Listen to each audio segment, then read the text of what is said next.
Bonsoir mesdames et messieurs, je me présente, je m'appelle Sanou Aboudraman et je vais vous présenter là les techniques de machine learning appliquées à la cybersécurité. Ma présentation va s'articuler autour de ces différents points, une introduction, ensuite l'apprentissage automatique dans la cybersécurité.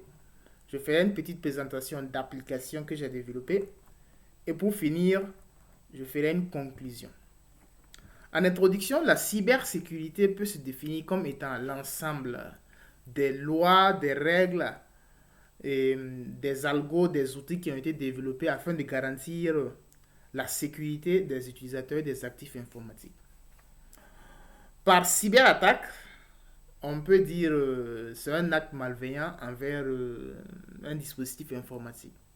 On dispose de plusieurs types de cyberattaques, parmi lesquelles je peux citer les ransomware, où on bloque, on chiffre vos données, où on bloque carrément votre machine. On vous demande une rançon avant de débloquer votre machine.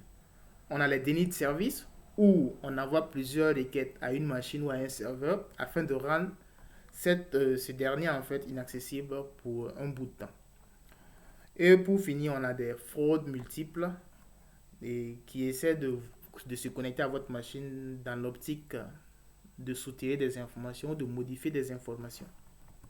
Passons à présent à l'apprentissage automatique. L'apprentissage automatique, c'est la capacité ou c'est l'ensemble des techniques qui permettent à la machine d'apprendre d'elle-même à partir des données. Ces techniques se basent sur des approches statistiques et mathématiques. Ces techniques peuvent se subdiviser en plusieurs groupes qu'on appelle types d'algorithmes et parmi lesquels j'ai décidé de citer uniquement que les plus pertinents pour notre domaine, la cybersécurité. On a l'apprentissage supervisé où les données qui seront fournies à notre algorithme sont déjà étiquetées. On a l'apprentissage non supervisé où les données qui seront fournies à notre algorithme ne sont pas étiquetées. On donne la charge à l'algo de trouver les similitudes qui se trouvent entre les données afin de créer des groupes. Et pour finir, on a l'apprentissage des règles d'association où simplement on va à travers les liens entre les différentes données trouver quelles sont les fortes corrélations qu'ils ont entre elles.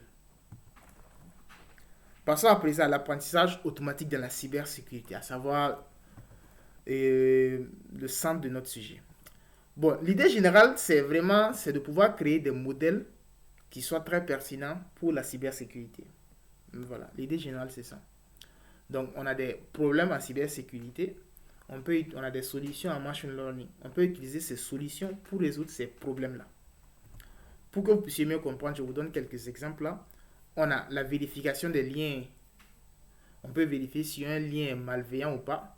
Et c'est ce petit système qu'on a, c'est ce système plutôt qu'on a développé. Et on peut détecter s'il y a cas de fraude ou pas.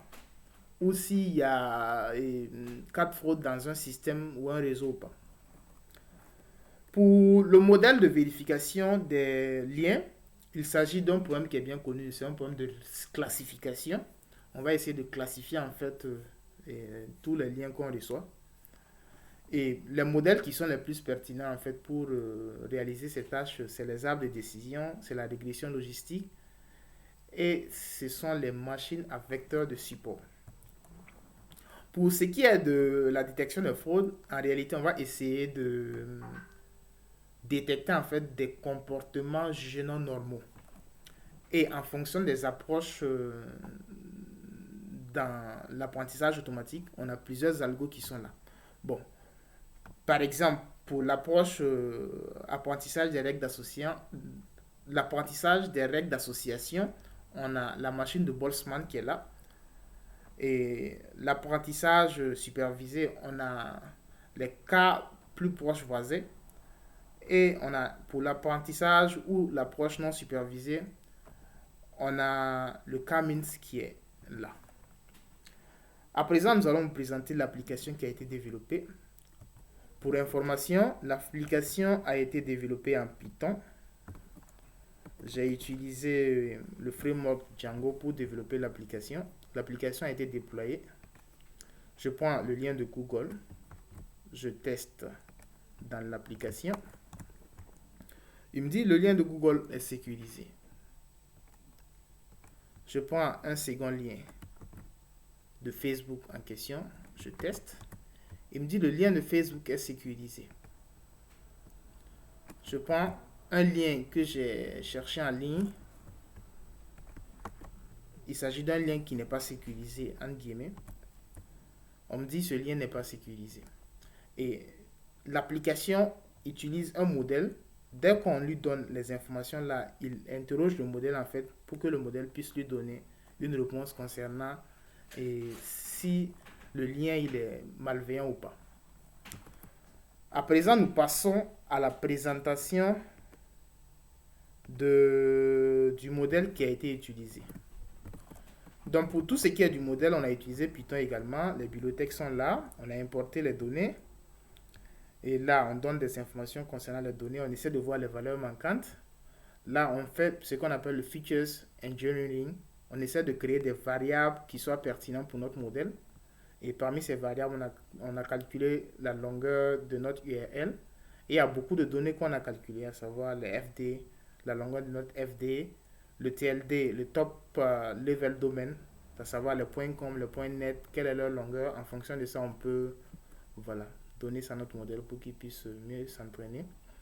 Et on compte également les nombres de tirets qui sont dans notre URL, le nombre de arrobas, le nombre de points d'interrogation, le nombre de pourcents, ainsi de suite. Est-ce que il utilise le HTTP ou HTTPS? Est-ce qu'il contient des chiffres? Est-ce qu'il contient combien de lettres il contient? Est-ce qu'il contient des répertoires? Il y a combien de slash là-dedans? Est-ce que notre adresse déjà, c'est un lien, c'est une adresse IP basique, à savoir 192.168.1.0 par exemple. Et là, on essaie de voir, est-ce que notre lien déjà n'est pas un lien qui a été rendu petit grâce aux sites tels que Bitly, Shortly, ainsi de suite. Et après ça, on essaie de faire quelques visus afin de voir comment les données sont réparties, pour voir si on n'a pas une base de données qui n'est pas équilibrée. Excusez-moi. Là, on a la répartition des données en fonction de la longueur de notre lien. Là, on choisit les variables qui sont pertinentes. Ça, c'est la sortie. On entraîne, on divise notre base de données, notre dataset en ce qu'on appelle les données d'entraînement, les données de test. Là, on entraîne notre arbre de décision, on l'évalue. On entraîne là, on sauvegarde en fait notre modèle pour l'utiliser dans l'application web. Là, on entraîne notre modèle logistique et on l'évalue, on le sauvegarde aussi. Voilà. Donc, il s'agit là de la présentation du modèle qui a été utilisé. Donc, si je essaie de revenir à ma présentation, nous passons à présent à la conclusion. Donc, en conclusion, cette étude nous a permis de comprendre beaucoup de choses, tout ce qui s'agit de la cybersécurité et surtout les outils d'apprentissage automatique qui y sont utilisés. Et on retient que il y a plusieurs applications qui sont faites et des outils d'apprentissage automatique au niveau de la cybersécurité.